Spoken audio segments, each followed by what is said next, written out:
I've always been drawing, so I've always liked to keep a sketchbook, like pretty much since like high school times. And in there, I used to try to just kind of strictly have like arts and sketches, and then I started writing in them, and then I started buying like little notebooks that were like specific to just kind of writing little things in there. And that I guess that started pretty close to the time I started doing jujitsu, about like when I was like 17, 18. So yeah, this would be like 2014, 2013, like about that time.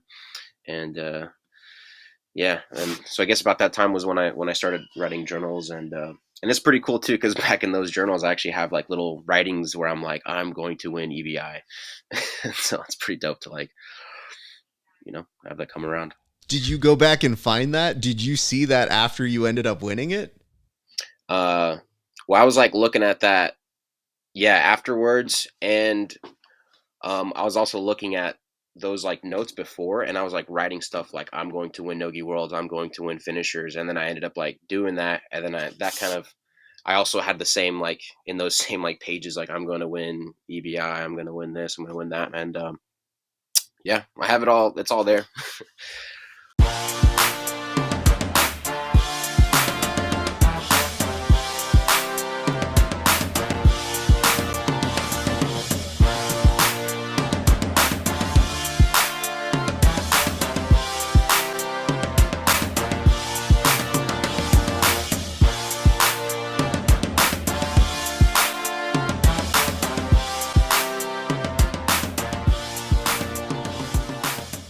What is up, grappling fans? It is your friendly neighborhood BJJ podcaster, Rafa Sparza, coming to you with another installment of Grappling Hour. A very exciting episode today. And if you are watching this right now, it means that you are a paid subscriber. And at that point, I love you so much.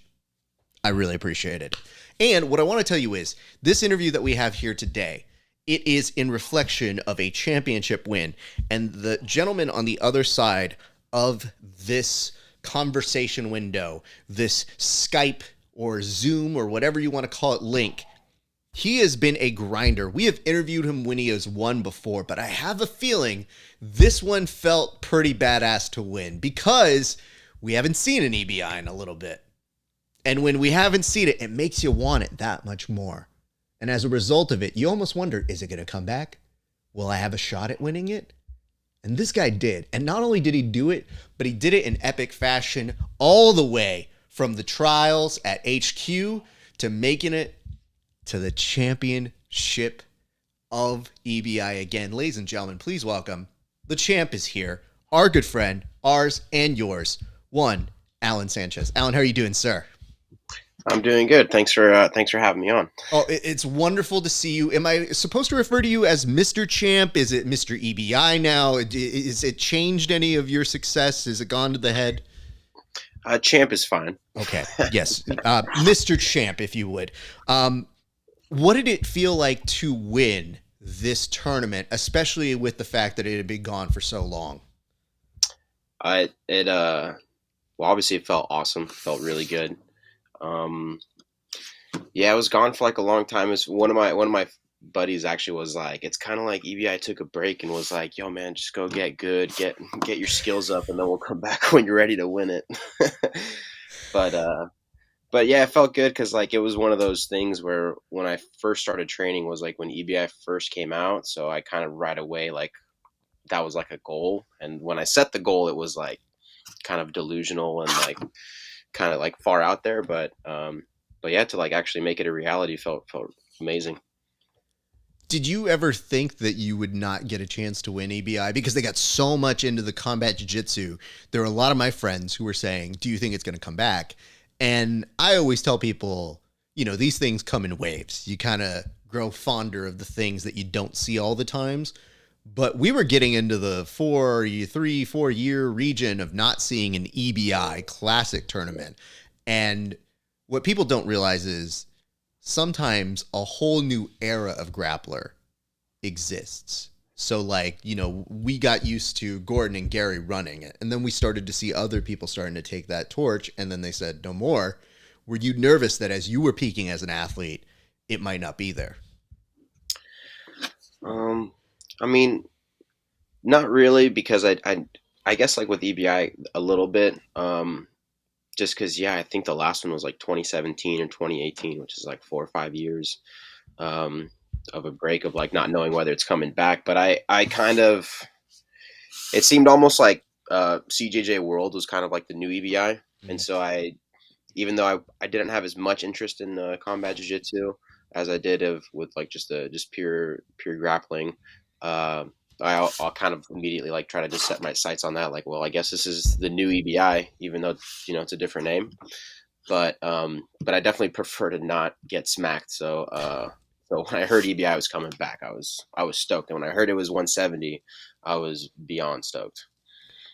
I laughed a lot because, Keith ended up winning and becoming a combat jiu-jitsu Yeah, champion. And famously on this show, he years ago was like, "Oh, I don't think I'm going to do that. I don't think you'll see me there." And I'm like, and then next thing you know, I'm interviewing that champ. And I'm like, I have to refer to you as a combat jiu-jitsu champion. It's wild to me.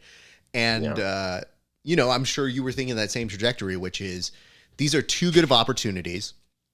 You'll do it if you have to because it has become the new thing. It's just for right. me, I knew there was a new group of guys who, if just given the opportunity to do jujitsu, could show their mastery of the sport. And for you, not only have you been killing it with your team, but like these grueling sessions that you are doing right now with the room that you're in, I know have upgraded your talent. So if there is a time for you to be a EBI, at least in my humble opinion, I knew right now you would have to be hitting a kind of peak. Do you feel like you're at an athletic peak, or do you still feel that that's coming a little bit further down the line? I mean, I think I'm getting into a good groove. I think there's definitely it kind of felt like almost like just the beginning because I got my black belt and I feel like I didn't hit the ground running the way I thought I would. I didn't like just win everything right off the bat, and I had to take like a bunch of losses and reflect and learn from them. And I think this year was kind of the first time I feel like I got into like a good mindset where at the black belt level, like I felt more comfortable. So I think I'm just barely getting into a good groove to like really be at the highest level. So yeah, I feel like I'm approaching that peak, but definitely still feel like there's plenty more to come. What can you tell me is the biggest adjustment that you've seen in terms of competing from where you were now at the black belt level? Because with some of those harder rounds or those harder experiences comes some kind of knowledge. So what would you say were some of the things that you experienced just from your own journey on that? Yeah, I think I had to learn to just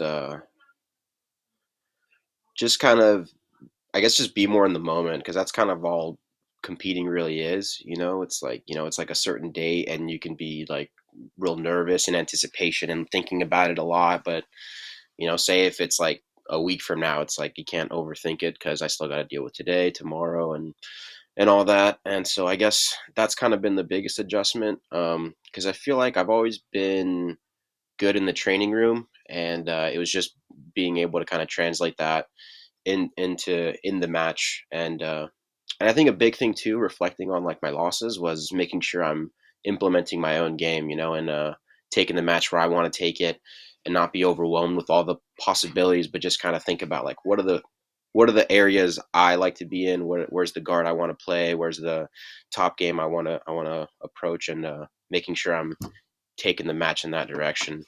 I think was kind of the big takeaways for me. And when did you find that? Because I've talked with a number of athletes that sometimes they found it mid competition. And then I've talked with athletes that they've had to take the loss and then maybe it didn't hit until 2 weeks after that big loss, or maybe it hit during a training session when they were in a really good room. You have all of these different types of experiences. I just didn't know when that would have hit. Is there a particular kind of moment that you can reflect to when you think, oh, no, it was starting to avail itself here? Yeah, I think so. Like last year, November I did East Coast Trials. December I did Emerald City, and I did decent in both of them. I did like way better than I was kind of expecting myself to at the East Coast Trials.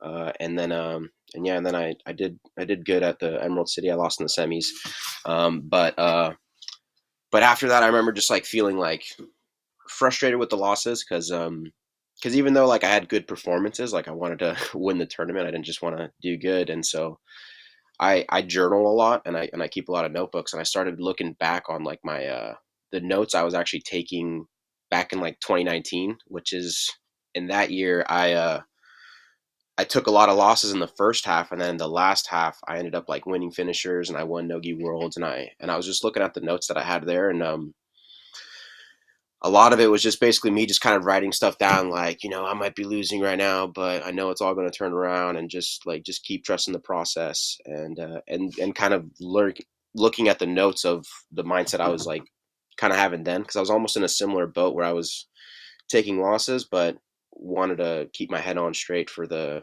upcoming stuff, and knowing that like every day is a new day. So yeah, I guess that, and I was probably doing that in like January this year, was I was just like looking back on them, and getting ready for the Tempe Q, which was in February, and I think that kind of helped put me in a good mindset to just like trust the process, and learn from them, learn from all the losses. When did you start journaling? Because this is huge to me. Now you're speaking my nerd language. Like, you have glasses, I have glasses. I feel like we can connect on this. To me, this is my jam. This is the stuff that I get hyped about, because I tell people, and this is not your case, your jiu-jitsu is quite good, but I tell people, like, the thing that makes me at least comparable in rooms that I have no business being in is that while maybe I'm not the best student in the world, I know how to maximize my small talents and make them work at certain times. And a lot of that comes from a scientific study, or like, oh, hey, I'm going to try this kind of a game, or I'm going to implement this. And I've done it. I tried to do it at the beginning, but I didn't know shit. Now, as I'm getting older, I've found things that work for me, and now that I kind of hand to my team. When did you start doing this, and when did it start kind of like paying off? Because again, to me, it's taken years for me to kind of go like, here we go. But I have journals where I look at back from 2012 when I was starting to do it, and it's like, he passed my guard 3 times, and it's like the worst diary I think I've ever read in my life when I look back at it. Yeah. Well, I've always been drawing, so I've always liked to keep a sketchbook, like pretty much since like high school times. And in there, I used to try to just kind of strictly have like arts and sketches, and then I started writing in them, and then I started buying like little notebooks that were like specific to just kind of writing little things in there. And that, I guess that started pretty close to the time I started doing jujitsu, about like when I was like 17, 18. So yeah, this would be like 2014, 2013, like about that time.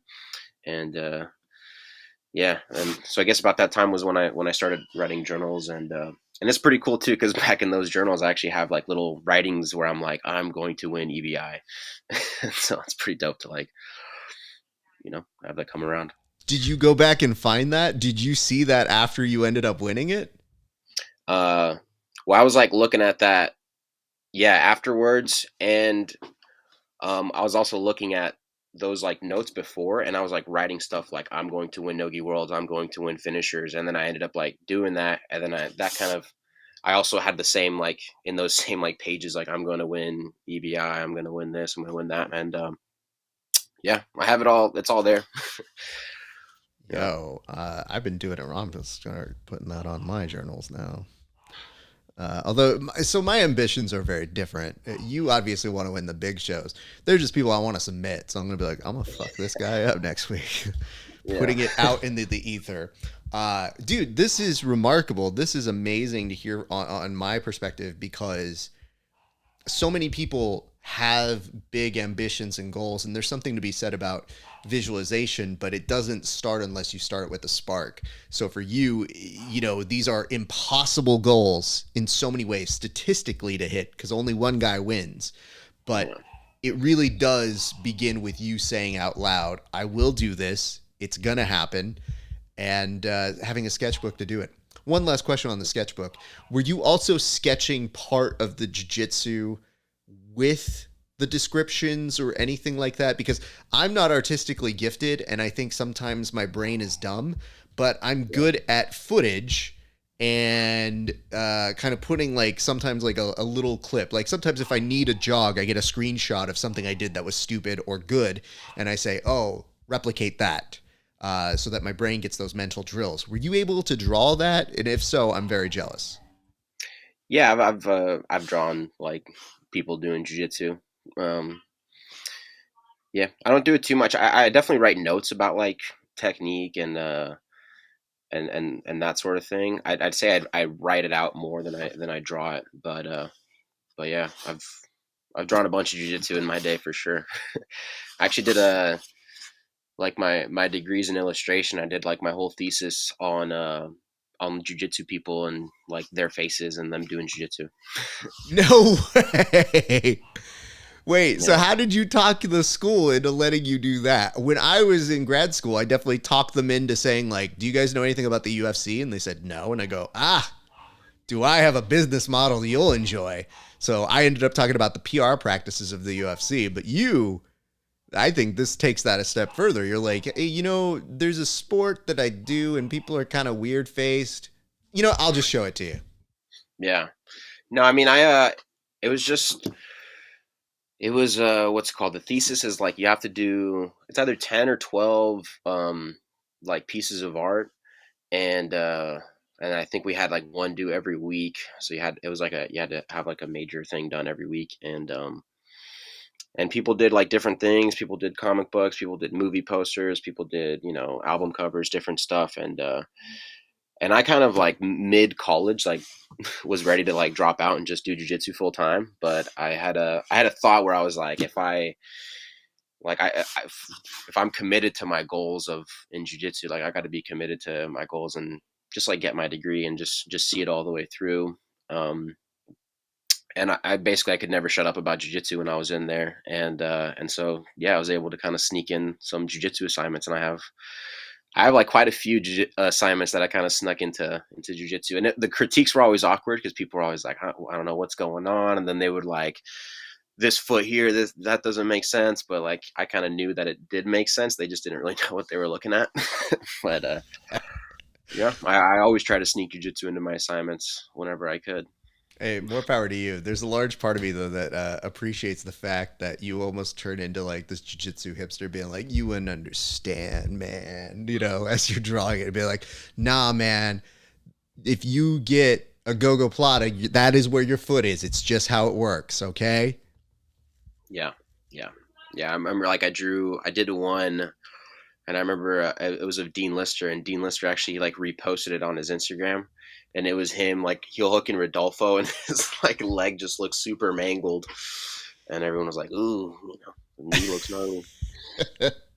You had to be there, everybody. All right, let's start right at the trials experience because if we're going all the way back to tell this story, it's pretty epic, just period, winning a competition. But there's a little bit of pressure when you do these things because you're in front of your home team. Like, it is one of the most mysterious things. I still have yet to go to a qualifier, but I occasionally, I see the clips. I hear rumblings that they're happening. A lot of my friends will be like, "Oh yeah, I'm doing the qualifier," and I go, "Oh cool, that's fucking good luck, man. That's a tough one."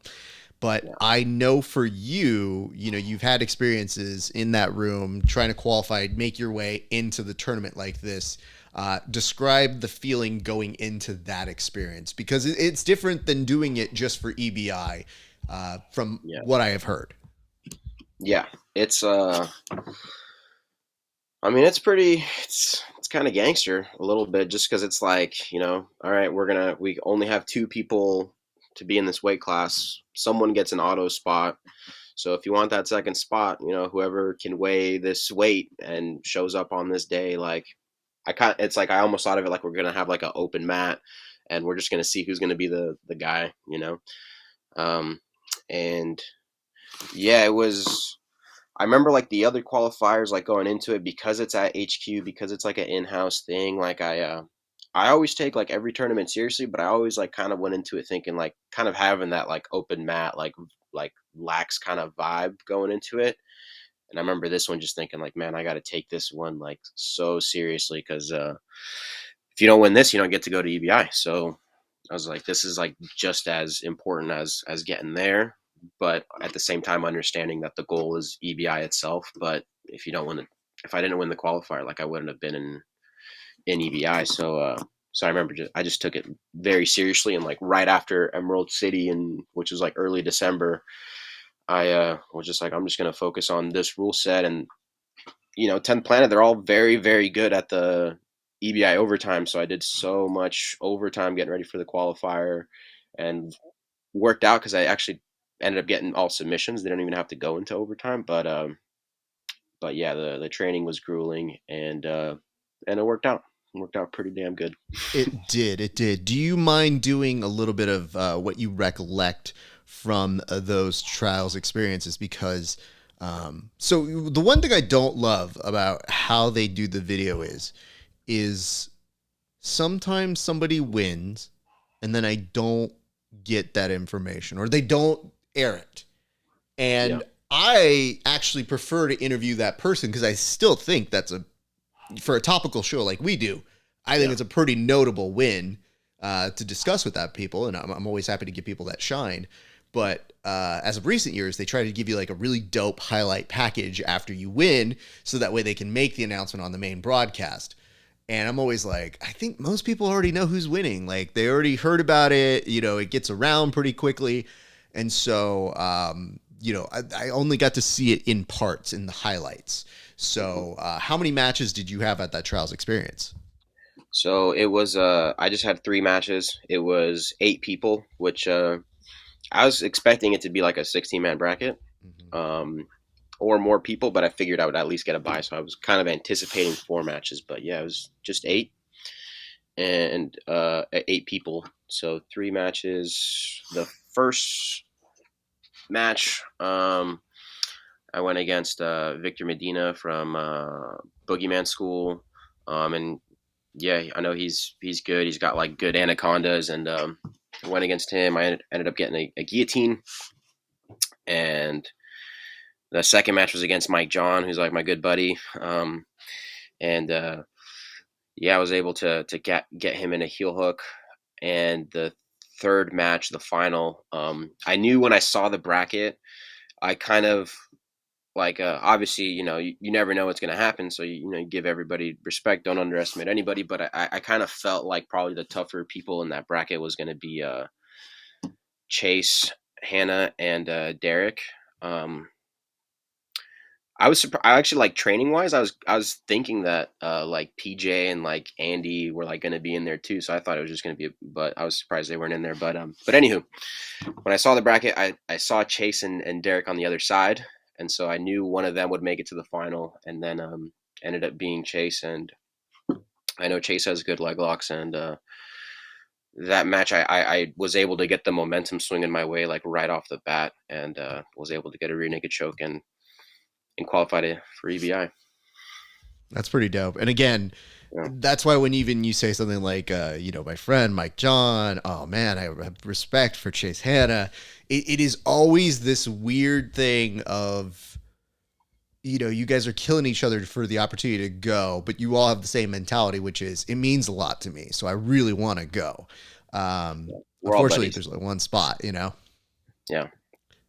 but Yeah, it we is all a, have the. I was gonna say we all have the same dream, and we all see each other grind. We're all fans of each other, and yeah, going into it, like you go into it to win, but no matter what happens, you're happy for the guy, even if they get the better of you. It's part of the game. So it's a yeah, the 10BQ is a beautiful, special thing because we're all in there. We're all homies. Whatever the result after the fact. yeah. And I thank you because I really can't beat up Mike John. So you doing it for me is like really helpful. Just because there are times when he will be saying some shit to me and I'll be like, listen, dude, I can make things very problematic for 5 to 7 minutes, but you're a goon. And if you sometimes get around my neck, it's very difficult to get you off of it. So Yeah. I'm going to have my buddy Alan over here take you out because it's just hard, you're just a difficult guy. So yeah, of course, this is all, Chase is a friend of our show as well. Like we're Switzerland when this happens. It's just like, hey, wish you all the Of course. best. We'll see who wins. I'll obviously try to interview that person. Didn't get to interview then, but here's the good news. Didn't need to, because we were going to do this one as a result of you winning. What is the travel like? What is the experience going into that week of competition for you? And at that point, once you get qualified, how much time do you have? And is also there a training camp that is involved at this point? Yeah, so the qualifier was 3 weeks before EBI. So not like that much time if you really think about it. Um, like say like ADCC trials, like they're like 6+ months apart between the qualification and the actual event. But it was almost like just kind of getting right back into just training camp from the Tempe Q. I'd say you take like that week before the competition just to make sure you're like healthy and like you're good, and then but yeah, it's in LA, and um luckily it's a pretty quick flight for me, so I flew over there like the day before and just chilled and then competed, and I stayed for a few days to train with I trained with John Jocks, I trained with Eddie, so that was cool, and then yeah, I just got back and just got right back to it with the team. Like, so basically trained 2 like hard weeks for EBI, and then had that week of just getting there healthy. So it was basically just get right back to it right after winning 10PQ. You mentioned that there was a lot of EBI overtime rounds, and I know systematically how some of the way your guys get obsessive about the way that they do their training camps for big competitions. Like, is there a proportion of how much you're doing as regular game plan jiu-jitsu versus how much you're doing for EBI overtime? Like, what is the breakdown of that? Yeah, so I tried to get EBI overtime in like every day. So probably like most athletes at this level, you do your 2 a days, and so I would get my EBIOT in at least one of those sessions, if not both. But it's also like it's pretty grueling. You get people on your back enough times, and it could hurt your back. You get your people on your arm enough times, it kind of hurts your arm. So also play it by ear. If like a certain day you're kind of like sick of it and you're over it, you can have a day to chill. But that only comes with if you're making sure you're doing enough work with it too. So I still try to focus mostly on the rounds, but yeah, you always want to sneak in some EBI overtime. Depending on it, it would either be like right after rolling, which kind of mimics the competition where you roll and then you get right to it, or I would do it at the end of the competition, or I mean at the end of the training, because usually you do the overtime after or you do it after a 10-minute match, so you're going to do it in a tired setting. So that's when I would usually do it, is like after training, sneak it in. They suck to do, but you got to do it. And definitely as far as game planning, I mean, if I have it my way, I never get to overtime. I get to just get submissions in regulation. But um, if 10 minutes is up and then it gets to overtime, I want to get my hand raised at the end of it. So you got to do your homework on it. Yeah, I'm a big proponent of that like 1 minute in between rounds. When I'm Yeah. really working with somebody who's got like a big comp coming up, I have them drilling in between that time. Like I literally tell them, I was like, I know you're tired. Get the fuck up. We're drilling right now. And they always give me this look like, are we really doing this? And I go, fool, we're not even at EBI overtime. Like, like I would Yeah. much rather drill with you than do EBI overtime, because that is the ultimate, like, I'm exhausted. This guy might get something on me that he wouldn't normally Yeah. get. Like, it's a very difficult mental game. So building that tolerance, that callus up is so important. I would ask this, of all your training partners, and you have some all-stars that you train with, who would you say has the best EBI overtime that you get to kind of experience? Well, I mean, I guess probably Mason Fowler, but I didn't really train with him too much EBI overtime leading up to this EBI, but I did a bunch of EBI overtime with him like back when he was getting ready for like Craig Jones and stuff. So he's definitely someone he's probably like the highest level EBI overtime of people I train with. But Here in San Mateo, I got some savages too. Big Red was doing a bunch of overtimes with me, and it's so tough doing overtime with him because of just the way he's proportioned. I like can't physically lock a body triangle on him. So, and that's like one of the biggest things to hold someone in place on the back. So that's kind of out the window with them. And then he would usually pick my arm when he got the chance at offense, and he's size difference there where I feel like EBI overtime with someone bigger than you when they're on your arm is like kind of unfair. But he's definitely someone that would push me. Anthony Arnall, he's someone else who's he's a black belt under Big Red too, and Midwest finishers champ. So his overtime he's super scrambly and never stops moving. And then people that are not so much competitors that are like helping me out. Like Ian, who's a brown belt here, Curvin, who's a purple belt, Ray, who's a brown belt. Like I got some real good like purple brown belts that they're not really on the competition scene, but they're very tough to finish from the back, and they're very good at holding onto the back, and the arm bars too. So those are the people that help me out a ton. Yeah, yesterday I have a buddy that's about to compete, and I worked with him. This is maybe my longest 10-year training partner, and I recognized in our regular roles, I said, you know what, he hasn't gotten to my back yet. And I looked at him and I was like, hey man, I want you in this round to kind of start with the back. And he's like, yeah. And I go, yeah. When we were white belts, you had the type of leg compression where I felt like one of my ribs got busted. So I know what I'm asking for here. I don't want you to do it, but I also understand it's valuable to you to see what your back control looks like now. He gets a body lock, and when he has his body triangle on me, I looked up at the clock. I go, there's 3 minutes left of this. And after 2 minutes, I was like, I did the EBI thing. I hit the 2 minute mark. I don't need to be in this anymore. And he looked at me and I was like, dude, afterwards we have this big laugh. And I go, I think you were the first person I was ever going to kindly ask, could you please take the body triangle off me mid roll? And he's like, but you didn't, you got out. And I was like, well, it's a credit more to the people who I've trained with now, because the game has changed. If you are doing any kind of jiu-jitsu and you're not doing those EBI overtime rounds, you just hand something over to somebody else.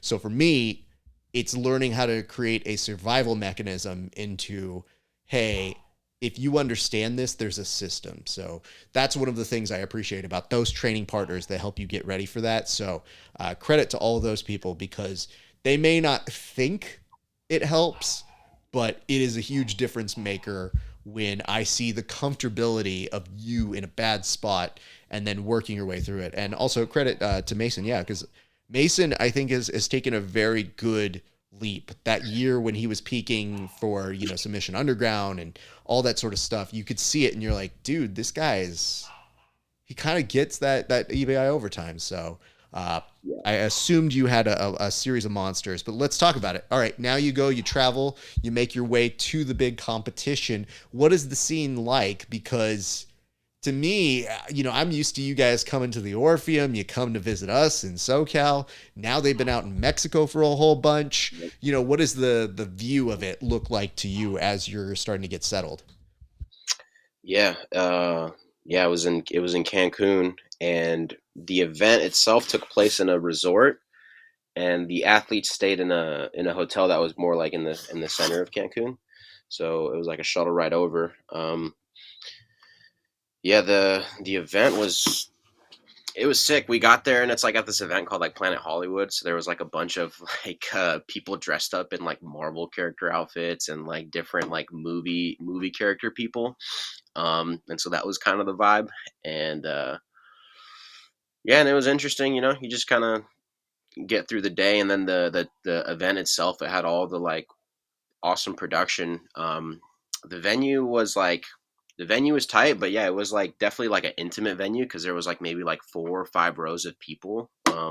Like you said, we're like on the Orpheum, like it's probably going to be like a bunch more people, more for like the spectators that are there. It felt like it was probably more for like the people watching, but but I had it pretty lucky too because I had a bunch of homies actually fly out to Mexico to my surprise because like I said, it was like 3 weeks between qualifying and then the event itself. So a lot of people were like, "Hey, I'm gonna go to Cancun, Mexico, and go watch you too." And at first it was like two, three people, and the next thing I knew, it was like seven, eight.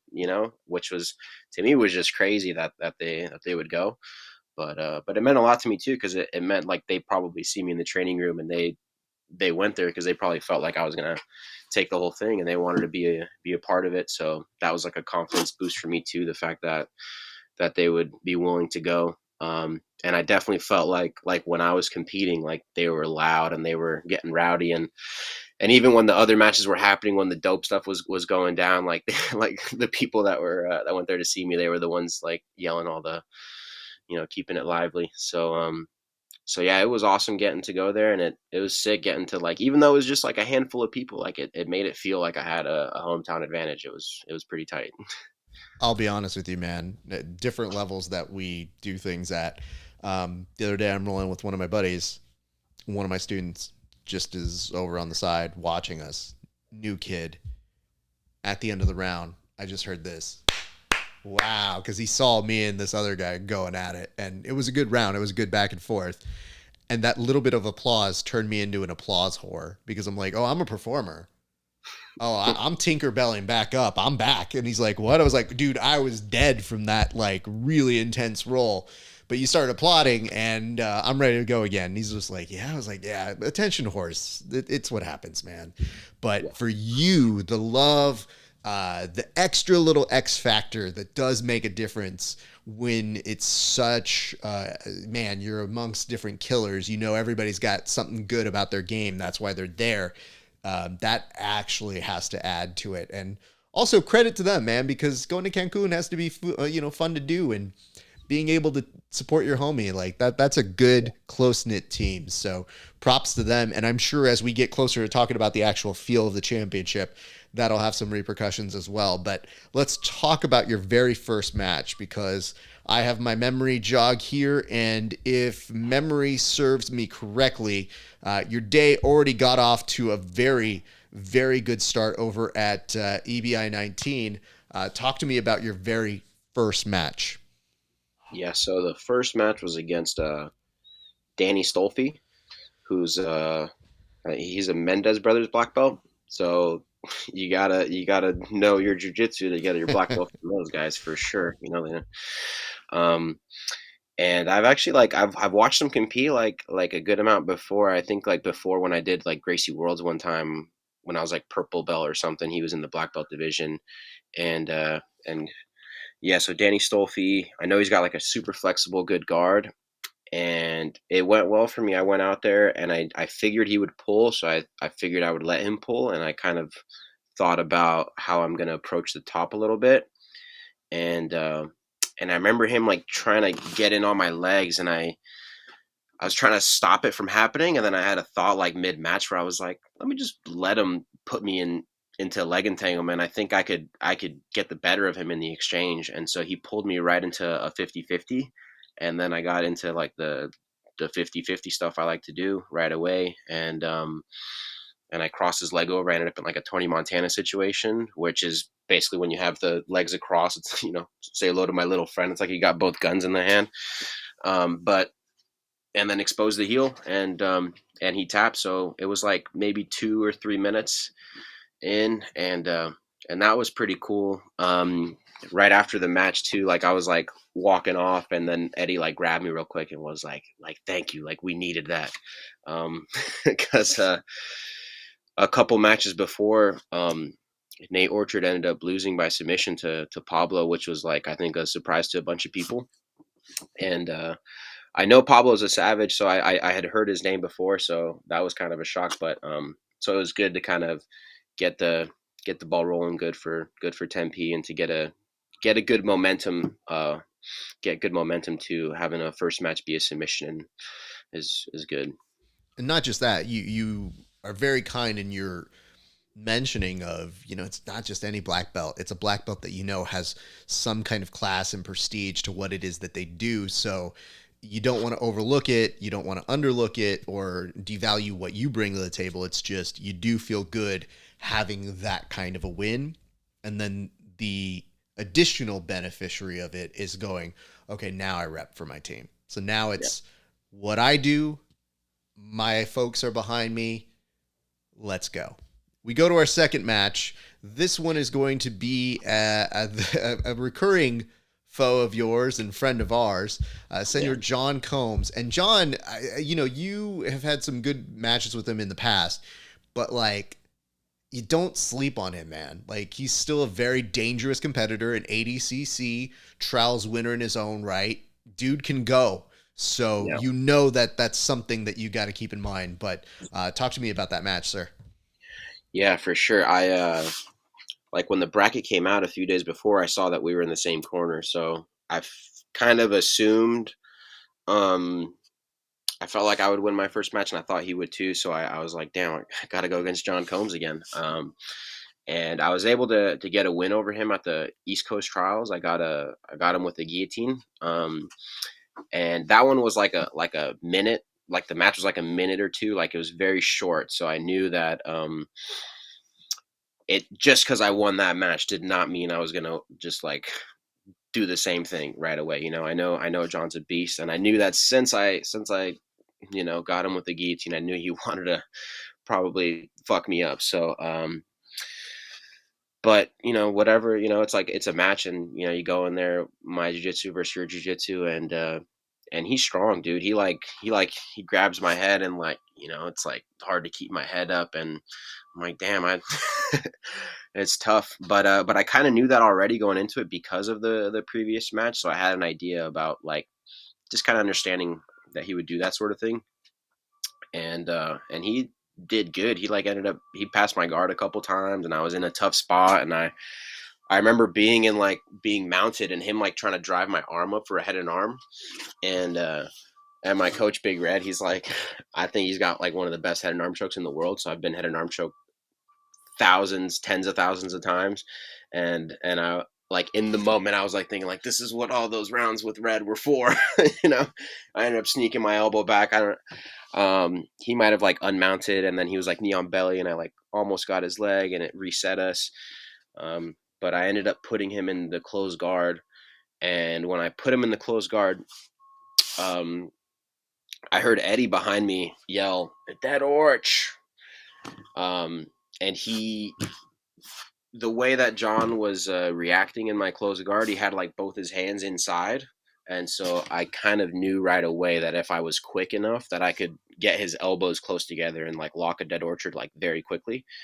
And it ended up working out. I like whipped up the mission control. I was gonna go to that in between step of the crackhead, but just the way it all kind of went, his elbow went across very quickly, so it became a triangle very quickly.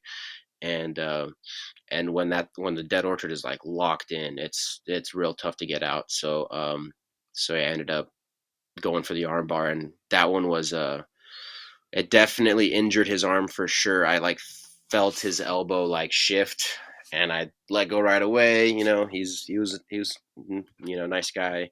We're competing for money. That's how it goes. And but yeah, I ended up getting the dead orchard on John Combs, and that was pretty sweet to hit a be a 10th planet guy. Hitting a 10th planet move at EBI was pretty dope experience, especially like Eddie in the back yelling dead orch. And then if you look back on the replay too, you can see Eddie in the back going crazy over it. It was that was a pretty dope match. Absolutely. I mean, listen, dude, you're taking fan requests out there, and somebody yelled out Freebird, and then you just crushed Freebird in front of them. Like it's huge, man. I was getting kind of hyped because again, John, friend of the show, won't hide that, Yeah. but I will vouch for the same thing you're saying, which is, man, when I roll with him, that strength, it goes from 0 to 100 in milliseconds, where I'm like, oh, I'm Oh, in this. And then I'm like, no, I'm not. What the fuck's happening? Like, dude just has real deceptive strength because he almost looks a little lanky. Like, he looks strong, but then you yeah. feel it and you go, dude, you feel almost like you should be 100 or 200 pounds heavier. Like, that's how much force is happening from this. But he's really really tough to get, and I think that you chose a very solid option, knowing the kind of game that he plays. Like you took advantage of it in that section, but at the same point, it was like, man, what a way to capitalize it! What a way to keep that momentum going.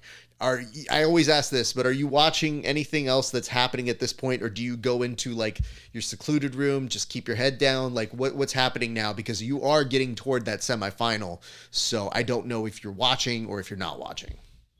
I mean, it's kind of like I'm not watching, but I try to not like really pay too much attention.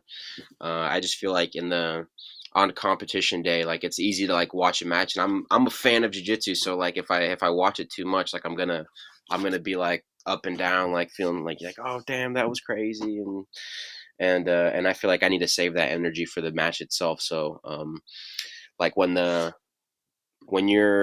like two matches away from your match going on, they want you to like be in the area like right next to the mat. So like I'm kind of walking around and I'm like I see the matches that are happening that are before mine. So I'm watching them a little bit, but yeah, I definitely like don't pay that much attention to it. I try to just focus on myself and just think about the task at hand for me. But I mean, I do a little bit like poke my head in there, like when like if I have like I think okay, this guy's probably someone I have to face, just to kind of know like all right, they just to get an idea of like they go for this thing, they go for that thing. I try not to overthink it because it's I want to go in there and play my game, but just stuff to be aware of. So I guess a mixture of both.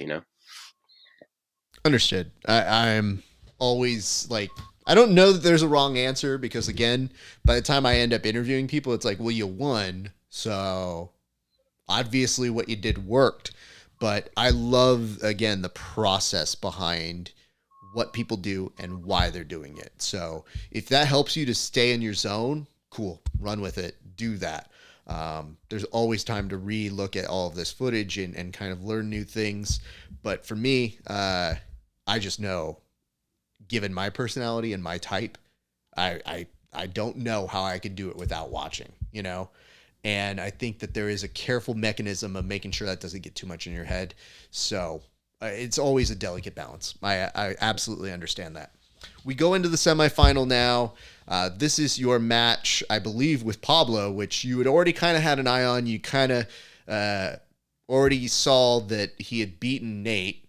So at this point, it's again representing for your team, but also I'm sure kind of recognizing like, all right, if he took out Nate, he might also be on fire today too. So knowing that in the back of your mind and saying like, all right, we got to be smart because he's still going to be a dangerous foe. Did Yeah. that match go kind of how you thought it would? I mean, um, no, I thought I would do better. I mean, I won, so I went well, but I feel like he had some good moments in regulation that if it had went the way I had liked it to go, he wouldn't have had those moments. But yeah, I knew going into the tournament he was someone that was a beast that like I don't think people were really talking about him as much as like a favorite. They were talking about other people. But he's like a two-time Abu Dhabi World Pro champ at black belt, which is like high level stuff. So I knew he was a savage, and then I when the bracket came out, I did like in my head the way I had like sort of envisioned it was I would probably have a match with Nate in the semis, but yeah, then he took Nate out, and I always try to keep in mind like even if someone like goes in there and like wins against this, he beats Nate, like he wasn't going against me, and I'm gonna bring a whole different stylistic matchup. I think Nate plays the game a little bit differently. He approaches the top, he approaches the guard like differently than I would. So um, yeah, I knew it was a whole different match, and I feel really comfortable with like not being submitted, which basically in EBI, if you don't get tapped out, it's pretty hard to lose. So yeah, it was a good back and forth. It's probably better than I remembered in my head, but I remember him like taking my back at some point, and didn't really like that happening. But but I ended up escaping and getting out, and it was fine, you know. Yeah, I tell people all the time, my biggest thing with somebody also showing momentum is you just want to stifle that. So whether that's controlling them, cool. If it's dismantling their offense, it's equally as valuable in a sub all day format. So then for me, when I see you starting to get out of bad spots, and I was like, yo, you look good. We still got to make sure that, even when that happens, you stay calm, you stay composed. And like you mentioned, almost similarly with Red, where it's like, oh no, he's done these head and arm triangles to me. You just look so like, all right, I'm gonna get through this. I'm gonna find my way out, and then I'm gonna start doing what I do. So I thought that was a big credit to you and your game. There's always something new I find whenever I watch your stuff that I go, oh, well, that's cool. I got to try that. Like, Yeah. so even those little micro things that you're winning, just even some grips. So I think in that match, I went back to training that next week and I told one of the guys that I was working with, I was like, hey, when you're doing this, and I would like tell them a specific kind of hand fighting that you would do. And I was like, yo, I saw it just this weekend. It's a small detail. And they'd be like, oh, dope. And I go, yep. Credit all Alan, not me. Yeah. So it's always fun when I get those moments because, we're all students of this game. So anytime you can pick up and steal from the masters, you try to do that. So I just wanted to say thank you for that because it was very helpful for me in explaining stuff that I was like, you guys aren't getting it. You guys are Yeah. so dumb. And then I like learned how to explain it better. And I go, that's me. I wasn't explaining it as good as I could have. Yeah. It's I mean, for what it's worth, I feel pretty comfortable if someone takes my back. Like I feel pretty good about finding my way out. And in a sub only setting, if someone takes your back and they don't do anything with it, it doesn't really matter. So that's he was able to like lock a body triangle right away, which kind of made it tough as far as escaping right away. But Yeah.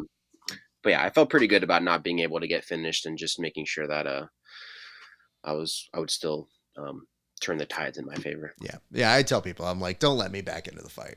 Like, if you've done that much work, you better kill me out because if I come back, I'm coming back real angry, y'all. Like, I spent some time in a really bad spot. All I did was thinking about how much I hate you.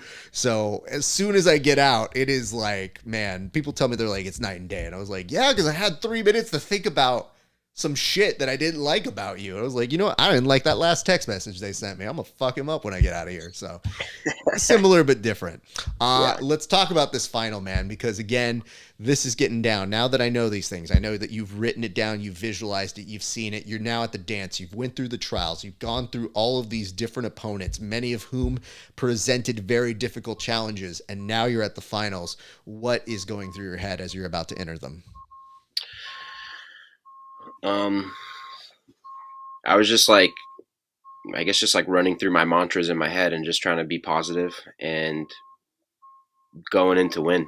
Like we set ourselves up to get into the final, and I was just like in my head, just thinking like, like we're not here to just make it to the final.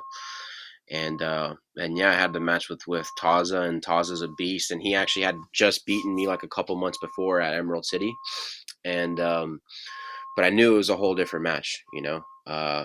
No excuses, but like going into that last match was like I had two matches that went into overtime, and then he had two matches where he got like submissions in like 10 seconds.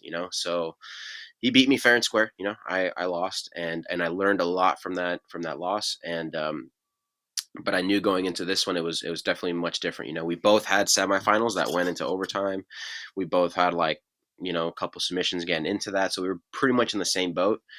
And yeah, man, I just went in there like it had been 5 years ish since the last TBI, so you don't know when the next chance you're gonna get to like do this thing again. So just this is the moment. Don't wait till I don't want to lose and then like better luck next time. It's like we're here right now. Let's get after it. What do you attribute to actually getting you the win in that match? Mm, I guess just like years of preparation. Just all of the overtime, all the everything paid off. Because like EBI is like like I, when I'm looking at what are my main goals in jiu-jitsu, really there's two, it's win ADCC, win EBI. And like all the times when you're getting ready, when you're training, and there's those days where you don't want to go and you're just all beat up from all the everything, and you go anyways, and you wake up at 5:30 a.m. for 6 a.m. class, and like you don't want to do it, but you do it anyways, and all the late nights, early mornings, all that stuff, was just things I was thinking about, kind of like, I win 10 PQ, and then it's 3 weeks to EBI. It's not 3 weeks getting ready for EBI. It was like years and years of getting ready for EBI. So um, I try to carry that energy with me into the final, and I also think about too, all the people behind me too that believe in me, that put a lot of effort into me, and trying to win for them too. Yeah, of course. I mean, especially when you're looking at people who are like putting up signs. It's like, I paid a lot of money for this, fam. Like, you better perform. Like, listen, dude, I'm not going to tell you how to live your life, but if I go see you in a different place, I'm gonna be like, Alan, love you. It did cost me about $3,000. Not counting, just saying. Yeah. It'd be cool if you won. No, obviously I would never say those things. I No, just no. know that obviously does play a factor, does make you feel good. You get this win. When you get the win, you had mentioned that Eddie had kind of come up to you after Orchard going out, and you said that he was saying things to you. I always love to hear about reactions. Did Eddie say something to you afterwards, or did other people say something that just kind of stuck out? Because you're almost in a very weird, surreal feel, and I could see the emotion on your face, and well deserved. But Yeah.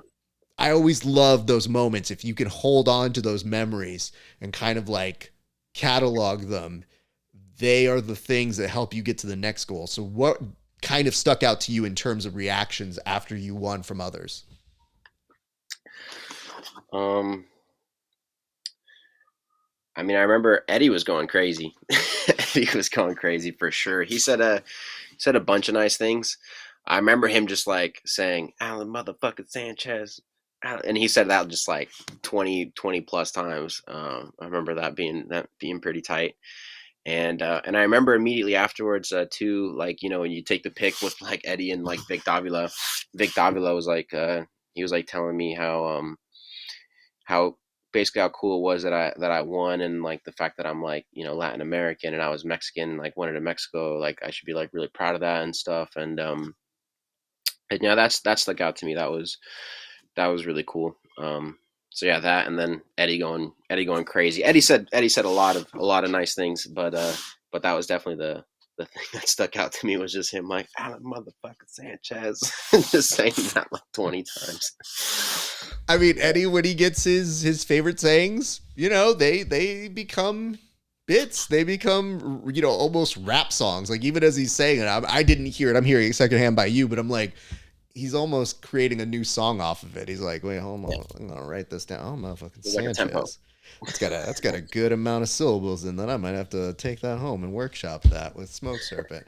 I just know that with you, you mentioned how you wrote it down, but for me, all I saw, not knowing that, was just how happy you were, and I was happy for you. And obviously, I take a step back, and we've had some really cool moments for friends of the show as of recently, and I count that as one of them, because you've always been really nice to us and giving us your time. Today's no exception. But you form a connection with a lot of these athletes, and when I know bits and pieces of your narrative and your story, it's so much easier to root for you, but it's also so much easier to understand why it means what it means. So when I was sitting and watching it at my place, I just had this big smile on my face. I took about 20 minutes, and I was like, this motherfucker's going to come interview with me. But I was so happy and elated. But then now that I know you had people there, what happens? Was there a celebration? Are you too tired? Because I know I would want to go home and like sleep and eat after all that sort of stuff. But now I also feel like a host, because there's 7 or 8 people who flew out for me. And it's like, are we going to somewhere? Yeah. What's the party, guys? What do you want to do? So what was the after with them? Yeah. Well, I mean, well, I'm definitely like I like to like kind of same thing where I like to I like my alone time and just go and just chill and just kind of figure out what just happened. But after competing, I'm especially when I have like a few matches, like and there are those pro shows where they're like late at night. I have such a tough time sleeping. I'm like so amped. I'm like I have so much energy running through me. It's hard to go to sleep, and I definitely wanted to like take that moment in and really appreciate it because I think when you compete at this level, it's very easy to like you win some major shit and you're just like, all right, like ready for the next one, and obviously I have that with me too.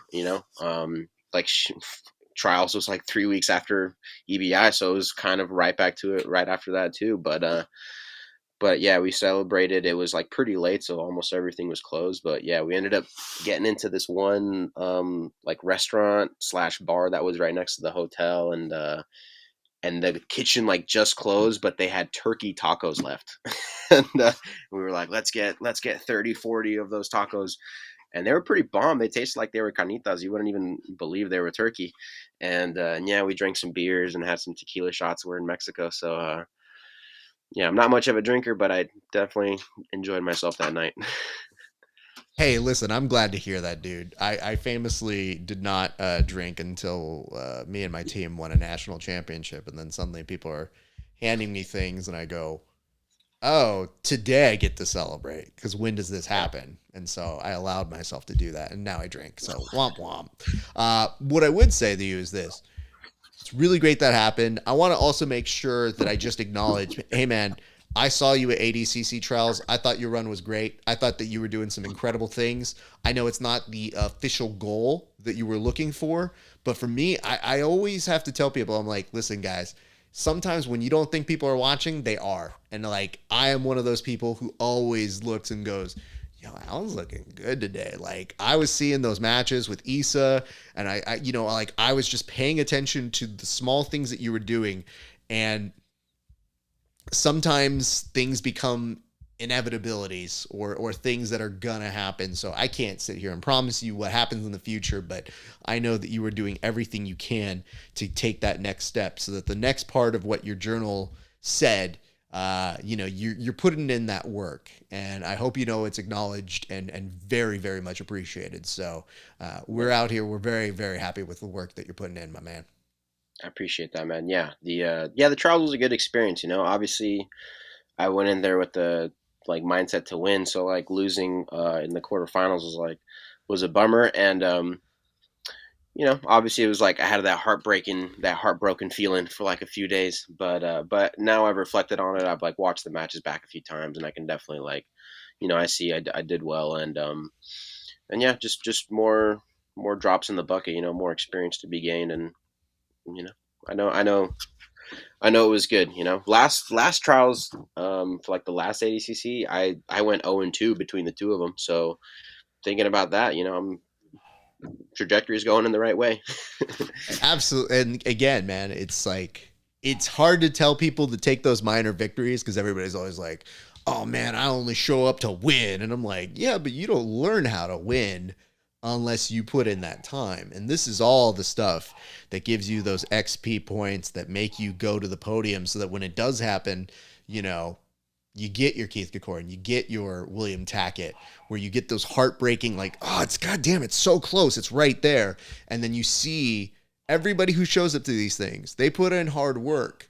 But this is famously a sport that doesn't always acknowledge the hard work because one person gets to win, everybody else doesn't. So it's like, for me, like, yeah, man, when I see something dope, I make sure to note it because I know how hard it is to stay on that grind, and mental games sometimes tougher than the actual physicality of it. So I always make sure that we hear that, we say that, we know that. But again, man, we're essentially out of time now. But I would ask you, what are we looking for you in this next year? What are the next things that you're looking to do? Because right now I know you get to enjoy your time, take some time off, but still training on the grind. But what are you thinking for the rest of 2022 and maybe early 2023? Yeah. So Mo said that there was going to be like a ADCC Open, like probably like the Thursday or Friday before ADCC. So um, I'm trying to sign up for that, get more ADCC experience, and I figure, I'll still be part of a ADCC camp, out here in in the Bay Area. Like, Kyle's is right there, and I go out and train with them, every now and then. So I'm still gonna get to be a part of an ADCC camp. So that's pretty dope. We'll see what happens. Not too sure, but that's sort of my plan. And obviously, always got the trials on my mind. ADCC is always in my head. I'm not just thinking about like, okay, 6 weeks before, now I'm going to get ready. I'm very much thinking about that rule set, and especially after this last loss to Andy. It was, obviously a heartbreaking feeling to lose, but I think there was a lot to learn from that match, and just the way that I need to upgrade my style to be able to hang in that sort of rule set. And so, yeah, that's kind of just the next plans for me, is just keep getting better, and see what opportunities come up. And yeah, that's where my head's at. Yeah, I love that, because I always tell people, I'm like, those people that you tell people like, oh, I need this person in my camp, they replicate this game. I'm like, I don't know too many people who can do what Andy does. He's like a wild animal, but the way you learn it is, obviously you can go to 10th Planet. I'm sure you guys will have rounds. You'll do all that stuff. You'll do that kind of training, but like facing that guy, holding your own, doing your thing is like, no, now I know more than I didn't know now that I'm there. So, Yeah, people like him, he was having a great performance as well. Like, there were so many yeah, people that had really monster, beautiful, like peak performances. And so, again, one guy wins, but we're sitting here watching it all. And I yeah, had so many people complimenting each other when I did all these ADCC interviews, and somebody's like, "Oh, this person did dope," and I was watching this person, so so many eyes on it. But I'm already yeah. looking forward to that, my man. I want to do this last thing for you. I'm gonna put the camera on you. It's all yours. Please feel free to shout out anybody who helped you. I know you already gave some props to the EBI overtime, but I want to give you time to shout out your sponsors, people who helped you win this championship, and anybody else that you'd like to acknowledge. And if you're doing seminars and privates, feel free to plug away. Camera's all yours, sir. All right. So yeah, if you want to, keep following my journey, I post on Instagram, Alan Sanchez 10P. Um, my sponsor is Perry Athletics. They make some great gear. Check them out if you want to save 20%. Code Alan20. And obviously thanks to my training partners. You can't do it without them. This is you go out there, you compete individually, but it's very much a team sport when you're getting ready. And it takes a village, and everybody that knows that's helped me, they know who they are, and I appreciate you guys so much. And my girlfriend Zoe too. She helps me keep my head on straight. She'll give me like little one-liners throughout the competition day that just kind of helps me stay in the zone. And so obviously very grateful for her too. She helps me make the weight and all that good stuff. So appreciate my training partners, appreciate my sponsors, and thank you for having me on too. And giving me a little bit of platform, a little bit of shine. So thank you for that too. You did the hard work, my man. I'm just here to have the good conversation that you deserve. And one thing I will credit EBI in combat, you always have TJ who comes after and talks to you guys. That always warms my heart. But in so many of these opportunities that you get as grapplers, you don't really get a ton of people who come over and be like, "Hey, what did you do here? And let's talk about this." To me, Yeah. it's super important. I want to ask this about the Perry Athletics. I don't know as much about them. I've seen them. They plugged a few of our things. Props and love to them. Are they part of that no Velcro nation, or do they have shorts without the Velcro? Yeah, they got well, they have different types of shorts. So they have Okay, some shorts that do have the Velcro. So I think they I have see. a Okay. what's it called? They have the control shorts, Mm-hmm. which are Velcro, and then they got the core shorts those are my favorite shorts. If I had like 20 pairs of those shorts, I would only wear those shorts exclusively. And those have no Velcro. Those are awesome. They do have pockets though, so I Oh, had them okay. sewn up so that way I can grapple in them. But yeah, they're a little bit of both. Because I saw on here this It's, little thing I see right here. If yeah, I was prepared for this, I would have put it on the show, but it literally says the best shorts in the world, and I'm in the business of trying to find out who's got the best shorts in the world. And I'm gonna let you guys know I'm not at death before Velcro, but I'm at a place where if you find the best non-Velcro shorts, we will definitely be going our way like we're finding a good craft beer right now. So that is going to be Check the out new the search that I go out. sport shorts. I think I'm going to put it on my radar. So I'm gonna write that down as a jot to go check them out a little bit later. But in the meantime, I'm going to say bye to you off air. Much appreciation. Champ, we appreciate you. Thank you so much for being on the show, my man. Yeah, thank you for having me.